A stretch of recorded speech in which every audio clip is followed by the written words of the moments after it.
Hello दोस्तों, कैसे हो आप? उम्मीद करता हूँ कि आप स्वस्थ होंगे, मस्त होंगे और आपकी पढ़ाई अच्छी चल रही होगी। आज के इस लेक्चर में हम कवर करेंगे प्रश्नावली 3.7 के अत्यंत महत्वपूर्ण प्रश्न, प्रश्न क्रमांक 1 से 10 तक। तो आप इस लेक्चर में अंत तक जरूर बने रहे दोस्तों। और हाँ, यदि आप इस चैनल पर नए हैं तो चैनल को सब्सक्राइब करके बेल आइकन को जरूर दबाएं, क्योंकि हम इस चैनल पर कक्षा 12वीं गणित के सारे चैप्टर, जी हाँ दोस्तों, सारे चैप्टर कवर करेंगे, जिनको आप हमारे प्लेलिस्ट में जाकर देख सकते हैं। इस पे अध्याय 2 प्रतिलोम त्रिकोणमिति फलन के प्रश्नावली के सारे प्रश्न और महत्वपूर्ण उदाहरण कवर किए गए हैं। यदि आप अभी तक प्रतिलोम त्रिकोणमिति फलन के लेक्चर नहीं देखे हैं तो प्लेलिस्ट में जाकर जरूर देखें और अपने दोस्तों के साथ शेयर जरूर करें। तो चलिए दोस्तों, शुरू करते हैं आज का टॉपिक, प्रश्नावली 3.7 का प्रश्न 1। प्रश्न क्रमांक प्रश्नावली 3.7 का प्रश्न क्रमांक 1 है, यदि आव्यूह ए बराबर स्तंभ वाइज क्या है, 1, 3, 2, 4 हो तब सिद्ध कीजिए ए प्लस ए डैश एक सममित आव्यूह है। ठीक है, कौन सा आव्यूह है सिद्ध करने के लिए बोला गया है? सममित आव्यूह। ठीक है, ए प्लस ए डैश सममित आव्यूह है, ये आपको सिद्ध करने के लिए बोला गया है। तो इस तरह का जो उदाहरण हमने बताया हुआ है, इस तरह की प्रश्न का उदाहरण हमने बताया हुआ है। ठीक है, और ये जो आपका प्रश्न है ये बनेगा आपका उदाहरण 2 की जैसे। ठीक है, तो जिन्होंने हमारा पिछला लेक्चर नहीं देखा है वो प्लेलिस्ट में जाकर अवश्य देख ले और इस क्वेश्चन को आपको स्वयं से हल करना है। ठीक है, चलिए अब देखते हैं प्रश्न क्रमांक 2। प्रश्न 2 है, यदि आव्यूह ए बराबर cos alpha minus sine alpha cos alpha हो तब दर्शाइए कि ए इंटू ए डैश बराबर ए डैश इंटू ए इक्वल आई। ठीक है, तो चलिए इसको हल करते हैं। सबसे पहले इस पे हमको क्या ज्ञात करना पड़ेगा? ए डैश। ठीक है, क्या ज्ञात करना पड़ेगा? ए का परिवर्त। हमको जो है ए का मान दिया हुआ है, आव्यूह ए का मान दिया हुआ है। ठीक है, आव्यूह ए का मान क्या है? Cos alpha minus sine alpha cos alpha. ठीक है, तो इसमें जो है ए का परिवर्त, ए का जो परिवर्त है वो आपका क्या हो जाएगा? इस पे आ जाएंगे आपके cos alpha minus sine alpha और ये आपका कॉस अल्फा, इसका जो है परिवर्त क्या हो जाएगा? इसका परिवर्त जो है ये आ जाएगा आपका cos alpha sine alpha minus sine alpha cos alpha. ठीक है, पंक्तियों को किस पे बदल दिए? स्तंभ में। ठीक, इसके बाद जो है ए इंटू ए डैश मतलब ए गुणित ए का परिवर्त ज्ञात करते हैं। तो चलिए निकालते हैं। ए गुणित ए का परिवर्त। ठीक है, ए का मान पहले लिखेंगे। ए का मान है हमारा cos alpha minus sine alpha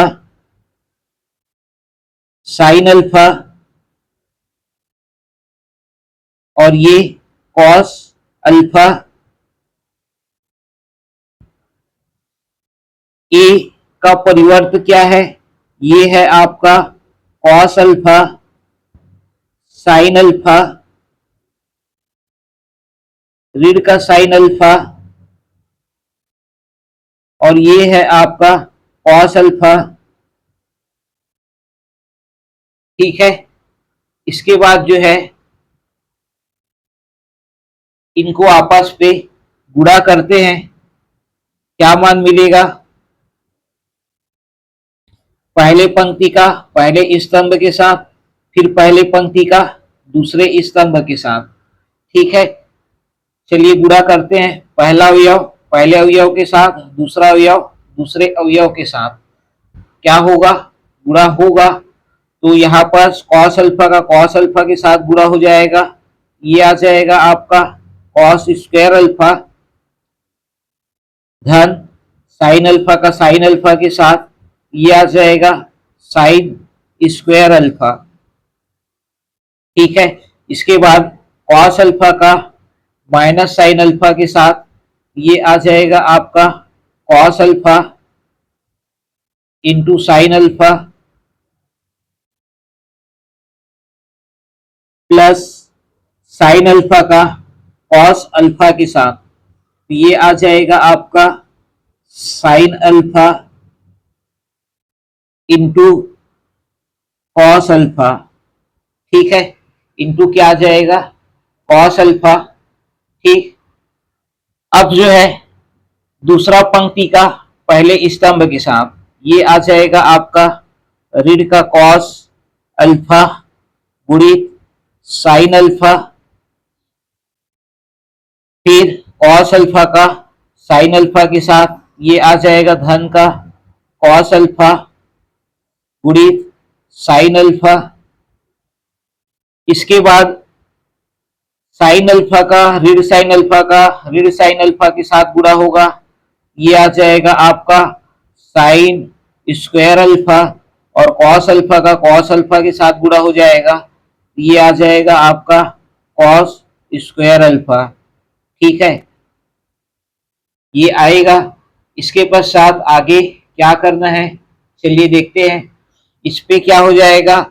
cos square plus sine square, इसका मान 1 हो जाएगा, minus cos alpha sine alpha cos alpha, ये दोनों आपस में क्या हो जाएंगे? कट जाएंगे। यहाँ भी आपका ऋण का कॉस अल्फा साइन अल्फा, धन का cos alpha sine alpha cut जाएंगे तो 0 आ जाएगा, और यहाँ पर sine square alpha plus cos square alpha, इसका मान क्या आ जाएगा? 1 आएगा। ठीक है, चलिए हल करते हैं।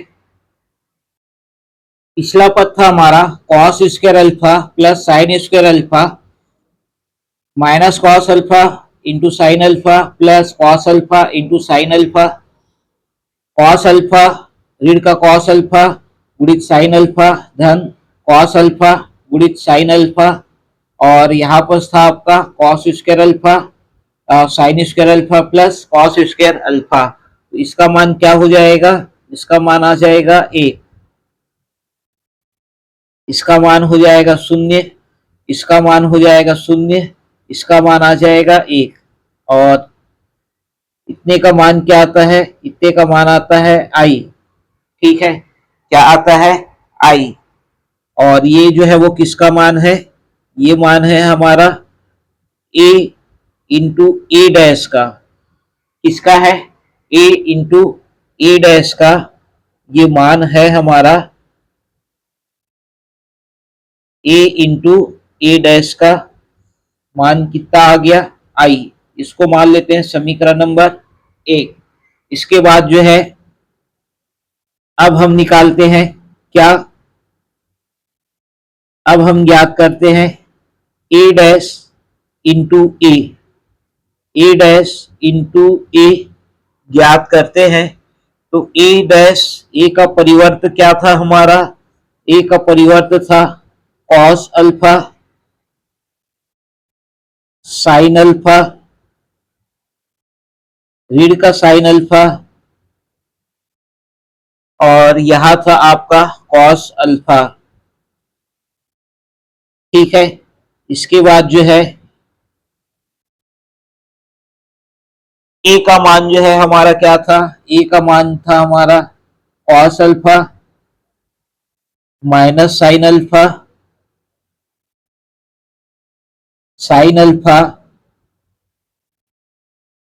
और यहां पर है आपका कॉस अल्फा। ठीक है, ये अब इसके बाद जो है इनको क्या करते हैं, गुणा कर देते हैं, कॉस अल्फा का कॉस अल्फा के साथ कॉस स्क्वायर अल्फा, फिर माइनस साइन अल्फा का माइनस साइन अल्फा के साथ प्लस का साइन स्क्वायर अल्फा। ठीक है, इसके बाद कॉस अल्फा का साइन अल्फा के साथ ये आ जाएगा आपका cos alpha into sine alpha धन इस वाले का इसके साथ गुणा हुआ। अब जो है माइनस साइन अल्फा का इसके साथ हो जाएगा, ये आएगा आपका माइनस का आएगा चिन्ह। ठीक है, क्या आएगा, माइनस आएगा, माइनस क्या आ जाएगा, cos alpha into sine alpha. ठीक है, ये आएगा।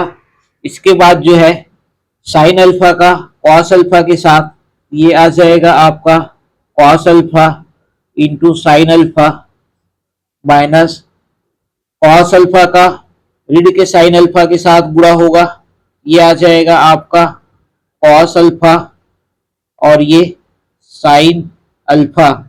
उसके बाद साइन अल्फा का साइन अल्फा के साथ ये हो जाएगा आपका साइन स्क्वायर अल्फा, और कॉस अल्फा का कॉस अल्फा के साथ ये आ जाएगा आपका कॉस स्क्वायर अल्फा।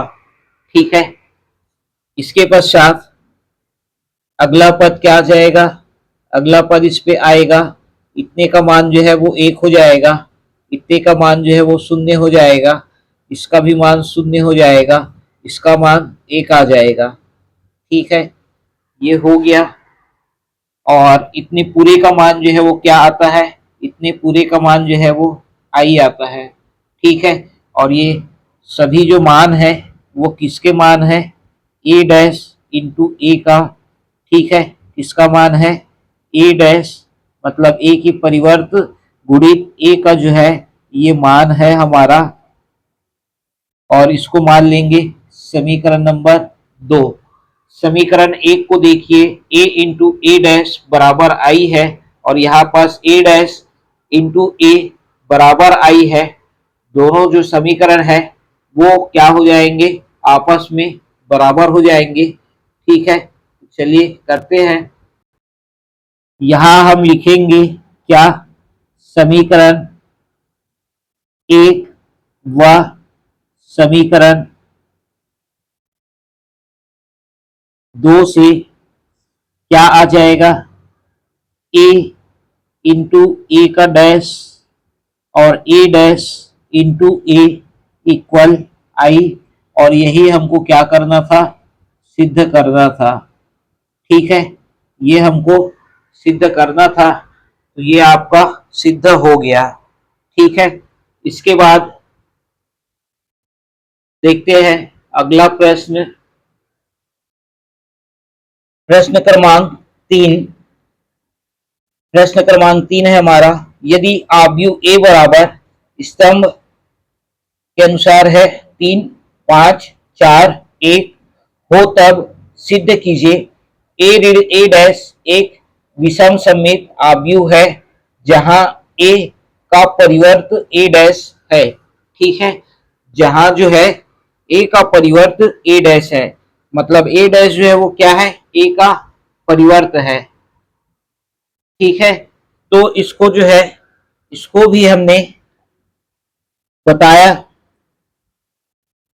इसको भी हमने बता चुके हैं। ठीक है, और ये जो है वो आपका उदाहरण नंबर 3 की तरह बनेगा। ठीक है, उदाहरण 3 की जैसे ये आपका बनेगा, तो जिन्होंने भी पिछला लेक्चर अटेंड नहीं किया हुआ है वो जरूर अटेंड करें। उसमें आपको बताया गया है कि विषम सममित किस तरह से होता है, ठीक है, तो उस लेक्चर को जरूर अटेंड करें और इस क्वेश्चन को आपको स्वयं से हल करना है। ठीक है, इसके बाद देखते हैं अगला प्रश्न। अगला प्रश्न है प्रश्न क्रमांक 4।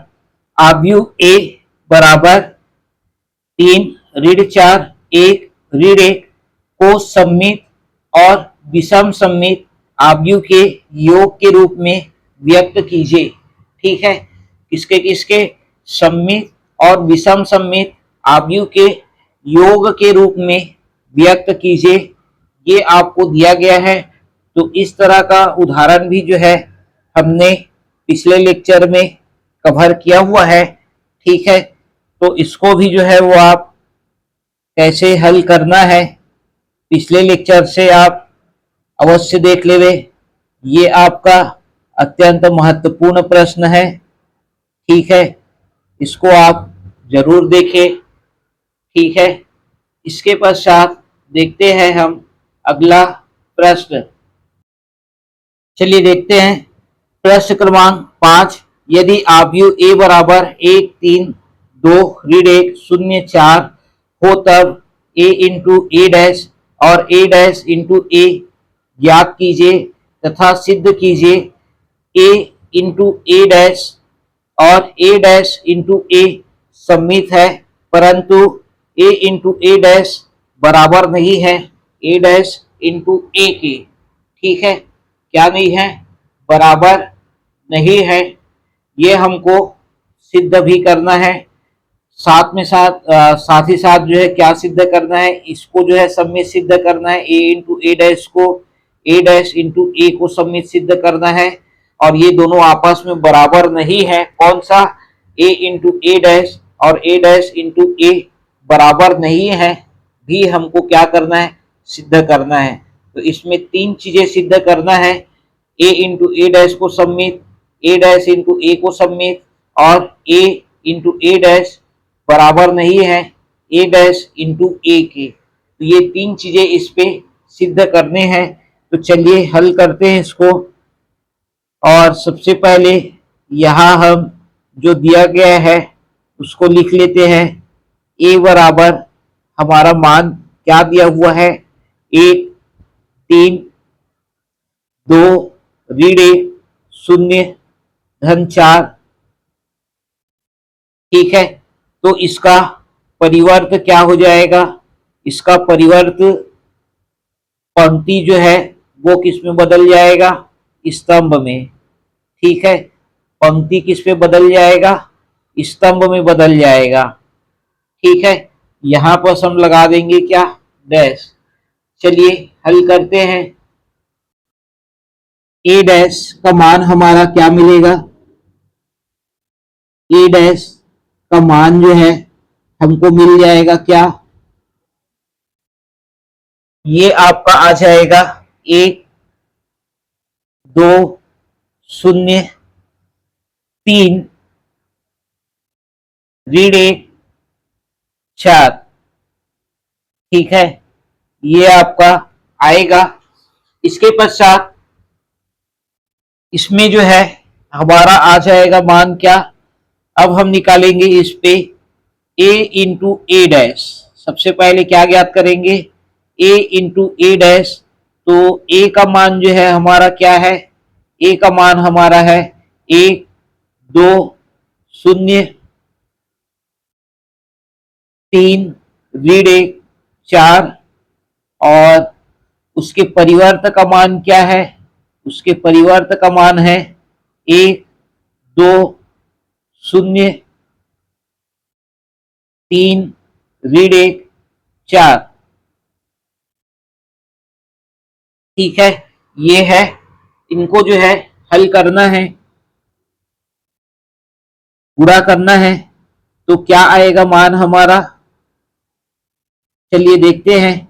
1 का गुणा 1 के साथ 1 आ जाएगा, धन 2 का गुणा 2 के साथ 4 आ जाएगा, 0 का गुणा 0 के साथ 0 आ जाएगा।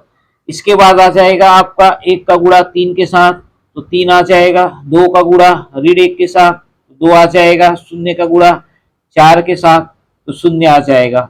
3 का गुणा 1 के साथ ये आ जाएगा आपका 3, ऋण 1 का 2 के साथ ये आ जाएगा ऋण का 2, 4 का गुणा 0 के साथ ये आ जाएगा आपका 0, 3 का गुणा 3 के साथ ये आ जाएगा 9, ऋण 1 का गुणा ऋण 1 के साथ ये आ जाएगा धन का 1, 4 का गुणा 4 के साथ ये आ जाएगा आपका धन का 16।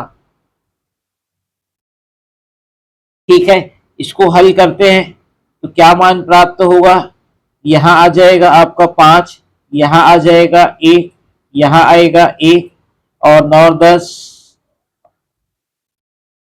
10 और 16 ये आ जाएगा आपका 26। ठीक है, ये मान किसका है, a इंटू ए डैश का, इसको मान लेते हैं समीकरण नंबर 1। ठीक है, इसको मान लेते हैं समीकरण नंबर 1। ठीक, इसके पश्चात इसको क्या करना है, हमको सिद्ध करना है सम्मित। चलिए सम्मित जो है वो लाने के लिए क्या करना पड़ता है, इनका फिर से जो है वो परिवर्त ज्ञात करेंगे।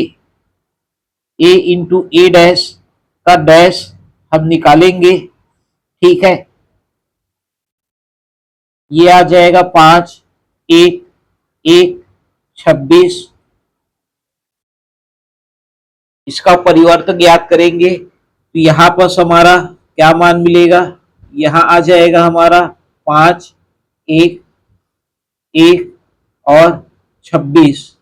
ठीक है, ये जो आपका पंक्ति था वो स्तंभ में आ गया और ये जो आपका दूसरा पंक्ति था आपका दूसरे स्तंभ में आ गया। इसके पश्चात समीकरण 1 से देखिए, a इंटू ए डैश बराबर हमारा क्या मान मिला है, 5 1 1 26।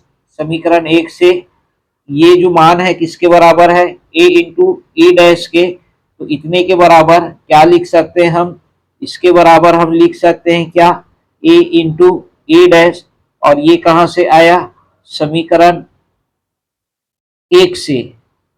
ठीक है, कहां से आया, समीकरण नंबर 1 से आया है। ठीक, तो यहां पर लिख सकते हैं, इसलिए a इंटू ए डैश का डैश बराबर क्या मिला है, a इंटू ए डैश, अतः a इंटू ए डैश क्या है, सम्मित आव्यूह है। ठीक है, सम्मित आव्यूह है। ठीक है, ये क्या हो जाएगा आपका, सिद्ध हो गया। ठीक, इसके बाद हम निकालेंगे क्या, अभी हम ज्ञात किए थे a इंटू ए डैश, अब निकालेंगे a डैश इंटू ए। तो चलिए ज्ञात करते हैं, चलिए a डैश इंटू ए ज्ञात करते हैं। तो इसके लिए आ जाएगा आपका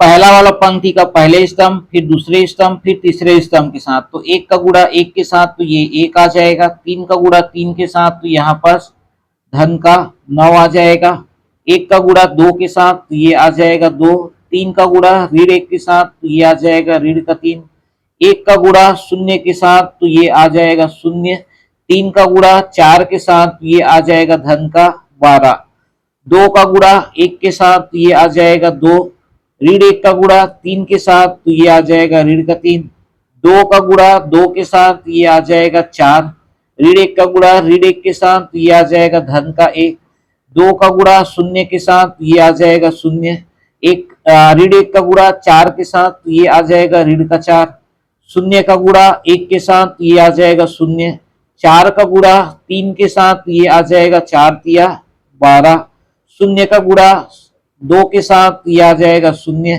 4 का गुणा ऋण 1 के साथ तो ये आ जाएगा आपका ऋण का 4, 0 का गुणा 0 के साथ ये आ जाएगा 0, 4 का गुणा 4 के साथ ये आ जाएगा आपका धन का 16। ठीक है, इस तरह से गुणा कर लेना है।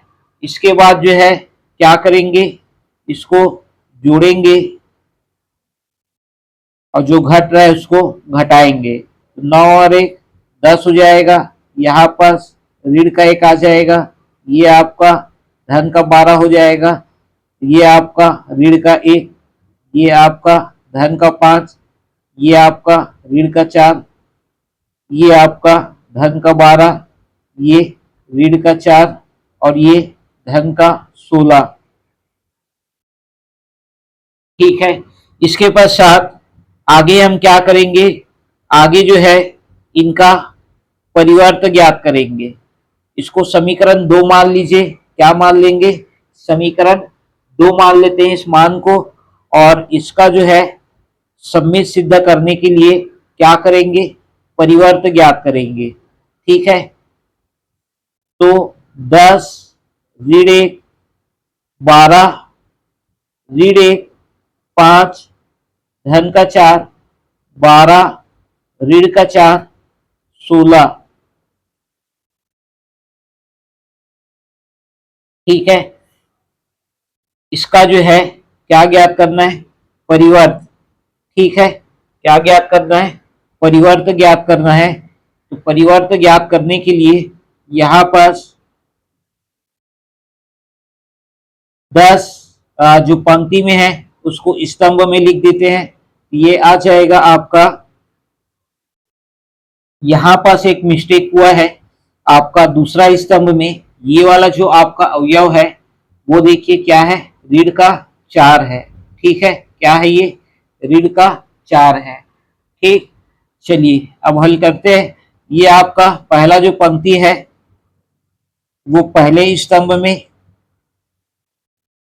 दूसरा जो पंक्ति है दूसरे स्तंभ में, तीसरा जो पंक्ति है तीसरे स्तंभ में। ठीक है, ये आपका क्या हो जाएगा, परिवर्तित हो जाएगा। और ये आपका जो मान है, ये देखिए a डैश इंटू ए का समीकरण 2 से जो मान मिला है और ये वाला जो मान आपका है, दोनों क्या है, समान है। ठीक है, तो इतने के स्थान पर हम क्या लिख सकते हैं, हम लिख सकते हैं a डैश इंटू ए। ठीक है, a डैश इंटू क्या लिख सकते हैं, a। और ये कहां से आया, ये आया है आपका समीकरण 2 से। कहां से आया है, समीकरण नंबर 2 से। ठीक है, और यहां पर इसलिए क्या लिखेंगे, a डैश इंटू ए पूरे का डैश बराबर a डैश इंटू ए, ये हमको मिला है। ठीक है, ये हमको मिला है, तो अतः हम लिख सकते हैं क्या, अतः a डैश इंटू ए सम्मित आव्यूह है। सम्मित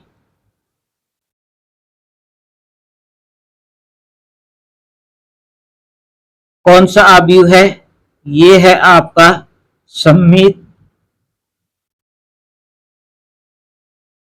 आव्यूह है। और इसको लिखने के पश्चात क्या लिख देंगे, सिद्ध हुआ।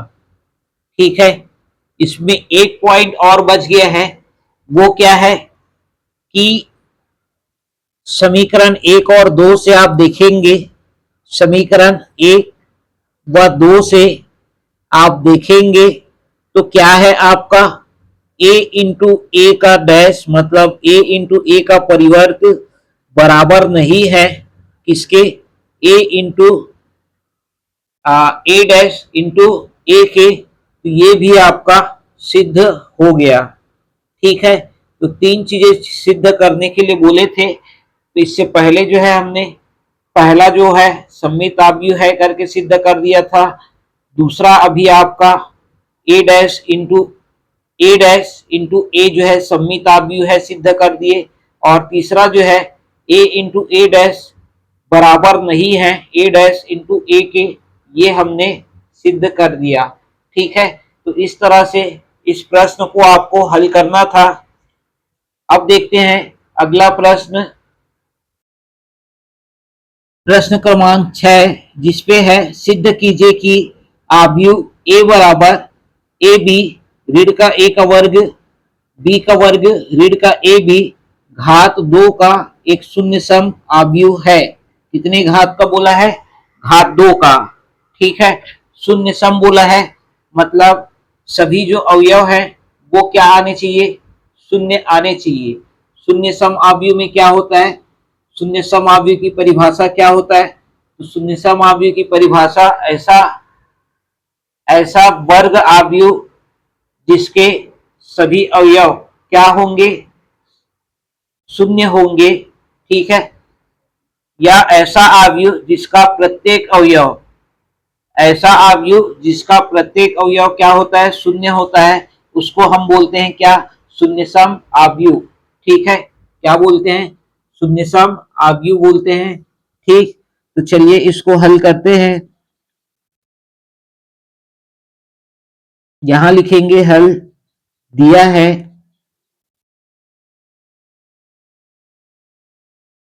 अवयव ए बराबर ए बी ऋण ए का वर्ग बी का वर्ग ऋण ए बी। ठीक है, ये आपको दिया गया है। इसके पश्चात इसका जो है हम क्या निकालेंगे, वर्ग निकालेंगे। ठीक है, क्या निकालेंगे, वर्ग निकालेंगे। तो वर्ग निकालेंगे तो क्या करना पड़ता है, इसको दो बार लिख लेते हैं। ये आ जाएगा आपका ए बी ऋण ए का वर्ग बी का वर्ग ऋण का ए बी। इसी को एक बार और लिख लेंगे, ये आ जाएगा आपका ए बी ऋण ए का वर्ग बी का वर्ग ऋण का ए बी। ठीक है, ये आपका आएगा। इसके पश्चात इनको आपस में क्या करेंगे, गुणा करेंगे। ठीक है, ए बी का इस ए बी के साथ तो ए का वर्ग बी का वर्ग आ जाएगा, फिर बी स्क्वायर का ऋण ए स्क्वायर के साथ तो ए स्क्वायर बी स्क्वायर आ जाएगा, फिर ए बी का बी स्क्वायर के साथ गुणा करेंगे तो ये आपका आ जाएगा ए बी की घात 3 और बी स्क्वायर का ऋण का ए बी के साथ गुणा करेंगे ये आ जाएगा ए बी की घात 3। फिर ऋण ए का ए बी के साथ गुणा करेंगे ये आ जाएगा ऋण ए की घात 3 और ये बी ऋण ए का ऋण ए स्क्वायर के साथ गुणा करेंगे ये आ जाएगा धन का ए की घात 3 बी।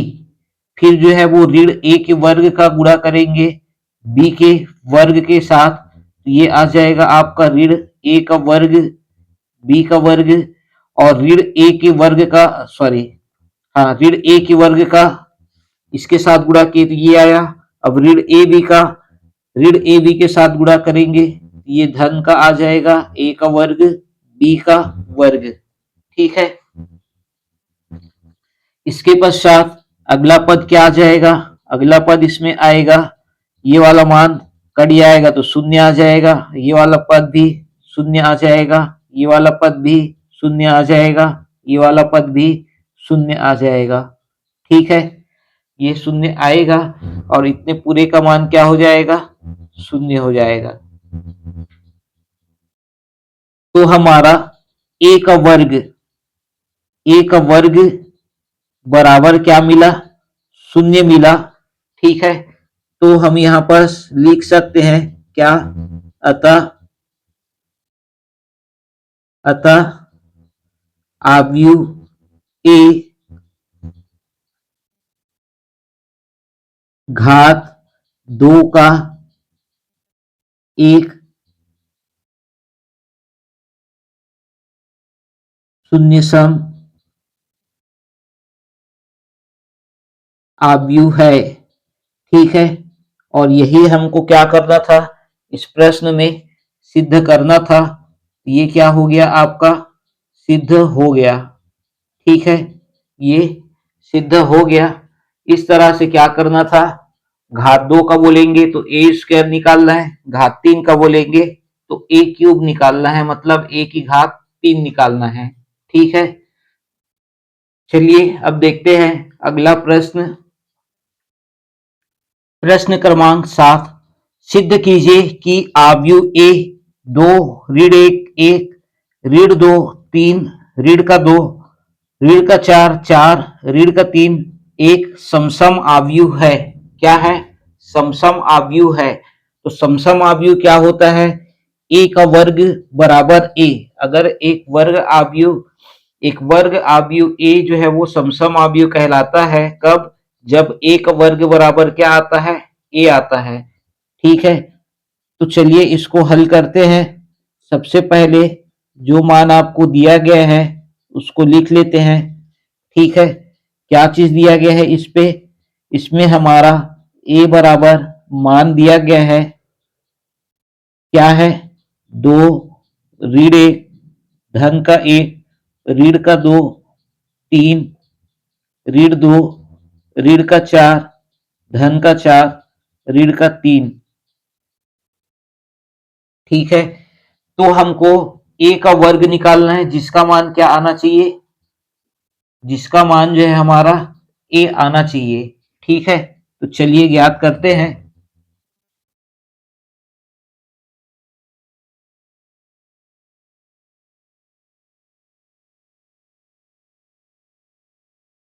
चलिए इस पे निकालते हैं हम क्या।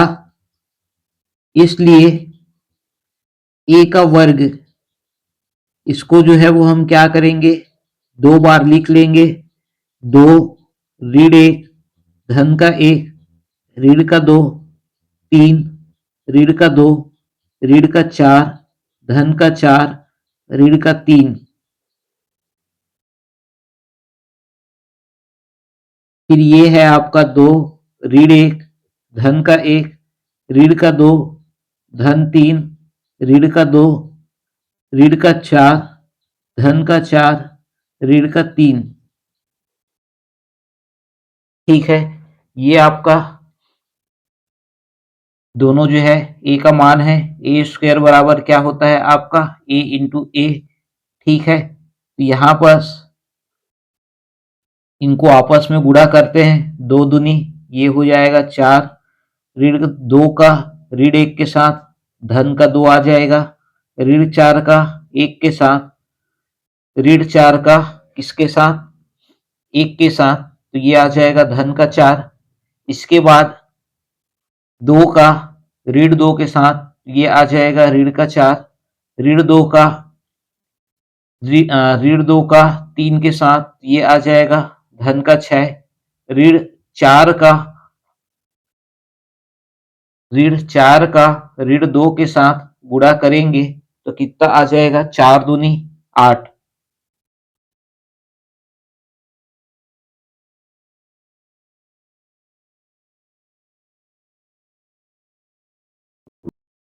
यहां पर ऋण 2 का 3 के साथ होगा तो ये आएगा आपका ऋण का 6 आएगा। ठीक है, क्या आएगा? ऋण का 6 आएगा। तो गलती से धन का 6 लिख डाले थे। ठीक है, इसके बाद अब आता है पहले वाले पंक्ति का तीसरे स्तंभ के साथ। तो 2 का गुणा ऋण 4 के साथ ये आ जाएगा ऋण का 8। ऋण 2 का ऋण 2 का 4 के साथ ये आ जाएगा ऋण का 8। और ये हो जाएगा ऋण 4 का 3 के साथ। ठीक है, ऋण 3 के साथ, तो 4 तिया हो जाएगा ये धन का 12। इसके बाद आ जाते हैं दूसरा पंक्ति में। ऋण 1 का 2 के साथ ये आ जाएगा ऋण का 2। 3 का ऋण 1 के साथ 3 का ऋण 1 के साथ, तो ये आ जाएगा आपका ऋण का 3। 4 का 1 के साथ ये आ जाएगा धन का 4। उसके बाद ऋण 1 का ऋण 2 के साथ धन का 2। 3 का 3 के साथ ये आ जाएगा धन का 9। 4 का ऋण 2 के साथ तो ये आ जाएगा आपका 8 ऋण का। ठीक है, इसके बाद ऋण 1 का ऋण 4 के साथ तो ये धन का 4 हो जाएगा। 3 का गुणा 4 के साथ, तो 4 तिया ये हो जाएगा 12। 4 का गुणा ऋण 3 के साथ करेंगे। 4 का गुणा ऋण 3 के साथ करेंगे तो ये आ जाएगा आपका ऋण का 12।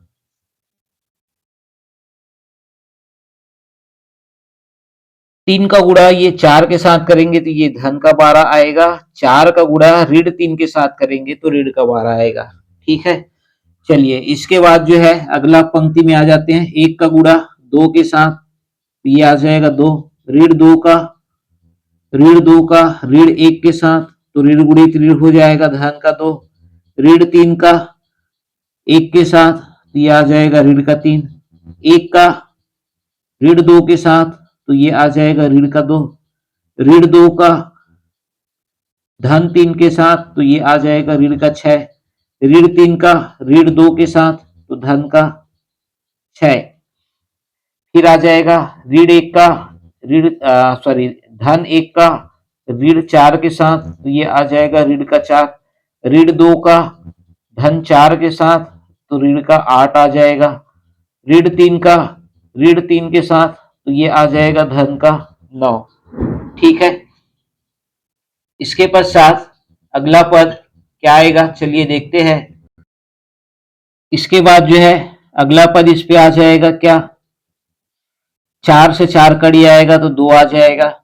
ऋण 3 ऋण 2 ऋण का 5 में जो है ये आपका 4 जुड़ेगा तो ऋण का 1 आएगा। 2 दूनी 4, 4 में से 3 घटेगा तो 1 आएगा। 6 4 10, 10 में से 8 ऋण 10 में से 8 अगर आप जोड़ेंगे तो ये आ जाएगा ऋण का 2। और 9 2 11, 11 में से 8 आप घटा देंगे तो आ जाएगा 3। 6 2 8, 6 से 6 कट गया तो ये आ जाएगा ऋण का 2। ऋण 8 ऋण का 16, 16 में जो है वो आपका धन 12 करेंगे, ये आ जाएगा ऋण का 4। 12 से 12 कट आएगा, ये आ जाएगा 4।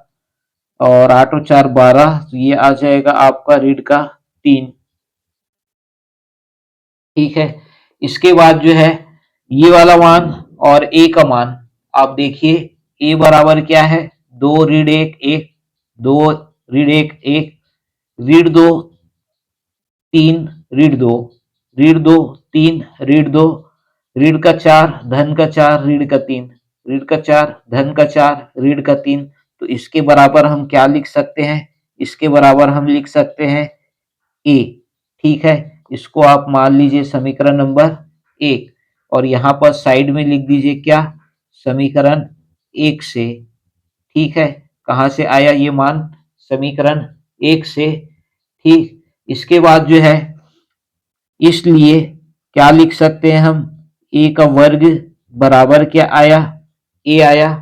और ए अगर आपका आता है तब यहाँ पर हम क्या लिखेंगे, अतः आव्यूह ए, अतः आव्यूह ए एक क्या है, समसम आव्यूह है। कौन सा आव्यूह है, समसम आव्यूह है। ठीक है, और यही हमको क्या करना था, सिद्ध करना था। ये आपका सिद्ध हो गया तो क्या लिखेंगे यहाँ पर, प्रूव्ड। ठीक है, क्या लिखेंगे, प्रूव्ड लिखेंगे। ठीक, तो इस तरह से प्रश्न क्रमांक 7 को आपको बनाना था। चलिए अब देखते हैं अगला प्रश्न, प्रश्न क्रमांक 8, सिद्ध कीजिए आव्यूह ए बराबर 1 1 ऋण 1, 2 2 ऋण 2, 3 3 ऋण 3 घात 2 का एक शून्य सम आव्यूह है। तो इस तरह का जो प्रश्न है हमने अभी ही हल किया है। कौन सा, प्रश्न क्रमांक 6। ठीक है, प्रश्न क्रमांक 6 हमने अभी हल किया हुआ है। तो ये आपका प्रश्न 6 के जैसे आप स्वयं हल कर लेंगे। प्रश्न 6 के जैसे आपको हल करना है। ठीक, जो अभी आपको बताए हैं वहां से आप देख लेंगे कैसे इसको हल करना है। घात 2 का जब शून्य सम बोला जाता है तो क्या किया जाता है। ठीक है, वहां से आप देख लीजिएगा और इस प्रश्न को अवश्य हल कीजिएगा क्योंकि बहुत ही इंपॉर्टेंट क्वेश्चन है। ठीक है, अगला क्वेश्चन देखते हैं। अगला प्रश्न है प्रश्न क्रमांक 9, सिद्ध कीजिए आव्यूह ए बराबर ऋण 5 3 1 रीढ़ 8 5 2 0 0 रीढ़ 1 1 प्रतिकेंद्रज आव्यूह है। तो ये भी प्रश्न हमने जो है पिछले लेक्चर में इसको बताया हुआ है। इस तरह का जो प्रश्न है वो पिछले जो आपका क्लास है, पिछला जो आपका लेक्चर है उसमें आपको इसको बताया गया है। और ये जो आपका प्रश्न है ये बनेगा आपका उदाहरण 8 के जैसे। ठीक है, किसके जैसे बनेगा? उदाहरण 8 के जैसे ये बनेगा। तो इसको भी आप स्वयं से हल कर लेंगे। ठीक है, इस तरह से जो है प्रतिकेंद्रज के लिए जो है वो ज्ञात किया जाता है, उसको आप पिछले जो है लेक्चर से आप देख लेंगे। उसमें आपका उदाहरण नंबर 8 हमने बताया हुआ है, वहां से आप उदाहरण 8 देख लीजिएगा, समझ लीजिएगा। उसके बाद जो है प्रश्न क्रमांक 9 को आप बनाइएगा, आपसे अवश्य बन जाएगा। ठीक है, इसके बाद देखते हैं हम अगला प्रश्न।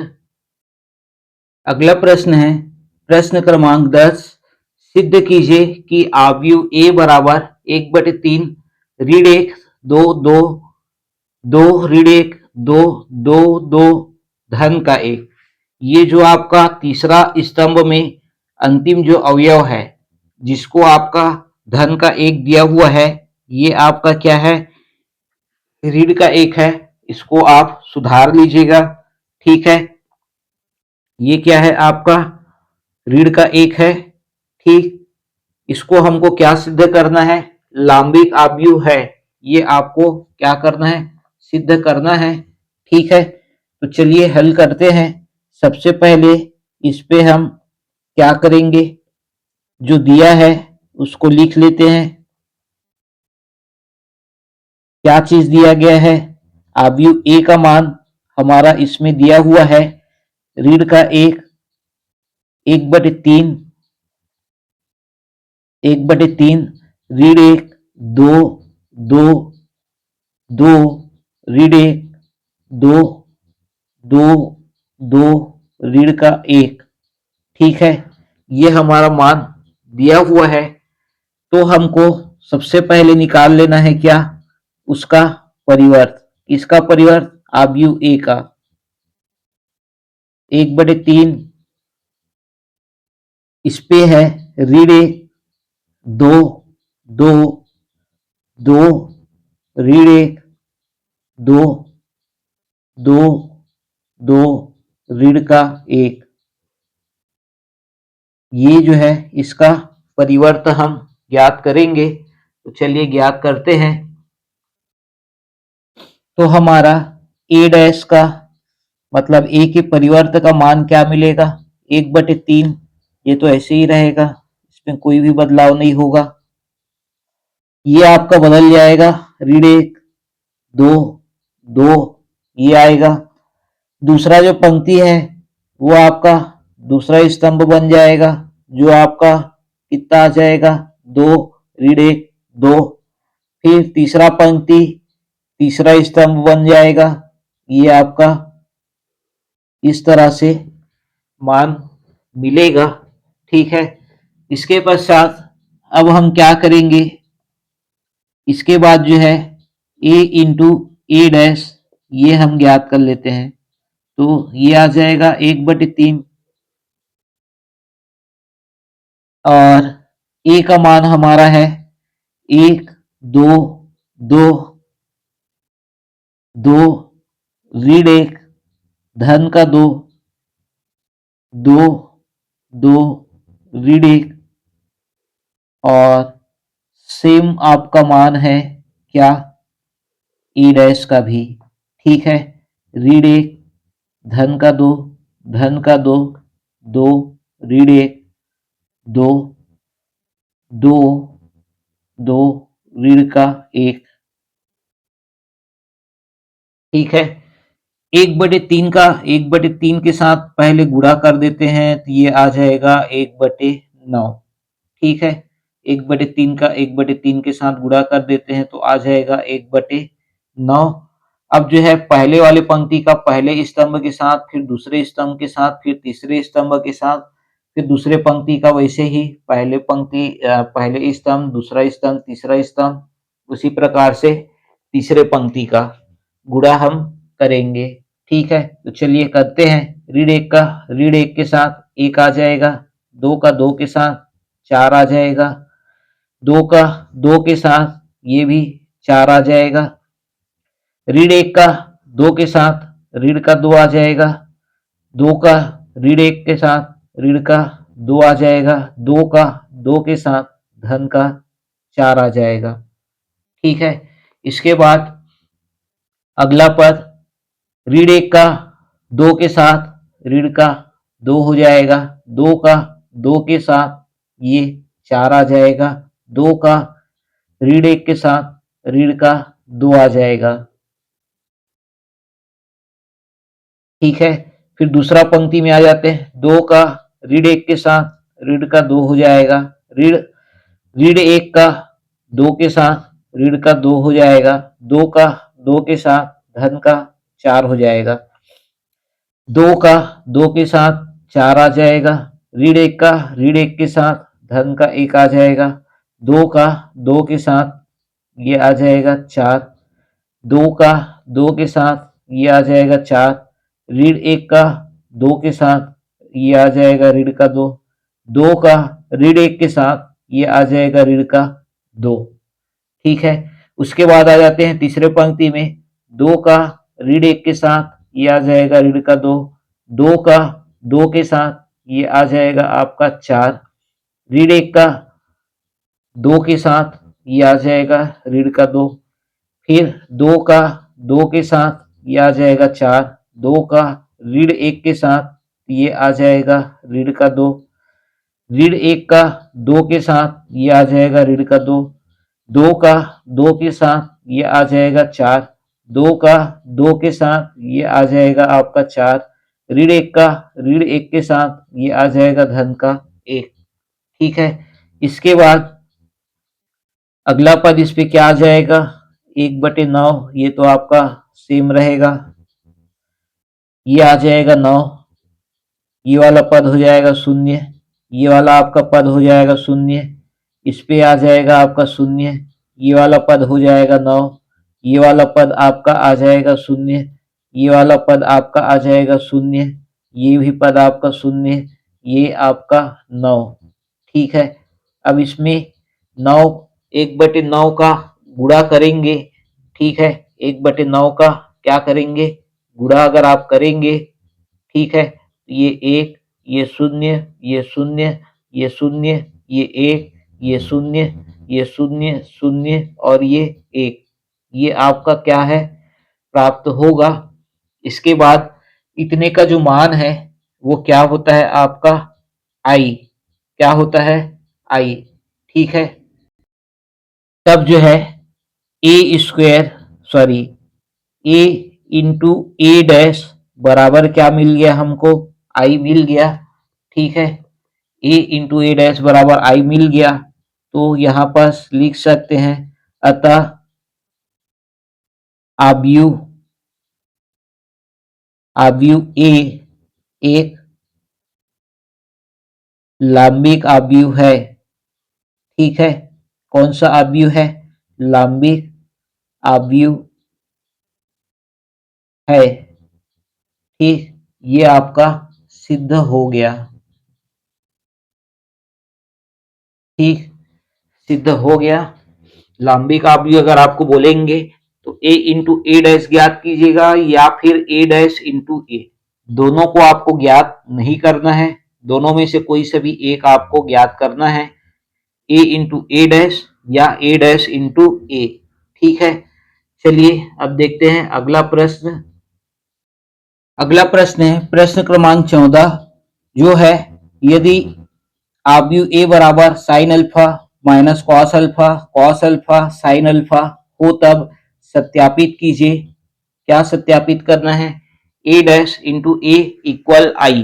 ठीक है, ये जो आपका प्रश्न है अभी जो हमने हल किया हुआ है, जिसमें हमको सिद्ध करना था, लेकिन इसमें क्या करना है आपको, हल करना है इसमें भी जो है वो आपको सिद्ध करना है, लेकिन इसमें आपको दे दिया है क्या आपको लाना है।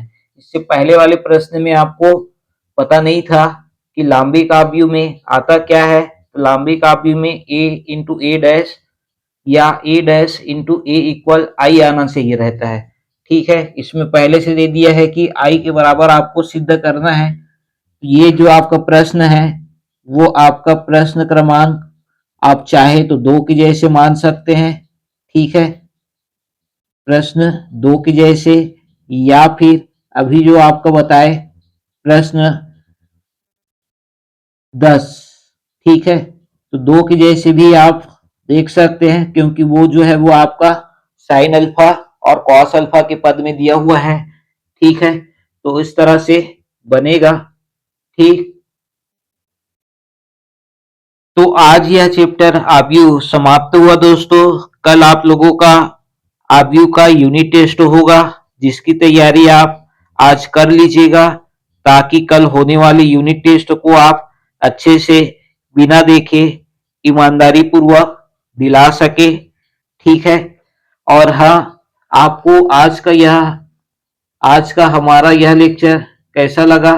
यदि आपको यह लेक्चर पसंद आया तो वीडियो को ज़्यादा से ज़्यादा लाइक व शेयर जरूर कीजिए, क्योंकि आपका एक लाइक हमको बहुत अधिक मोटिवेशन देता है और हम ज़्यादा अच्छे से वीडियो बना पाते हैं। इसलिए दोस्तों, जितना ज़्यादा से ज़्यादा हो सके लाइक कीजिए और अपने दोस्तों के साथ शेयर अवश्य कीजिए। Thank you.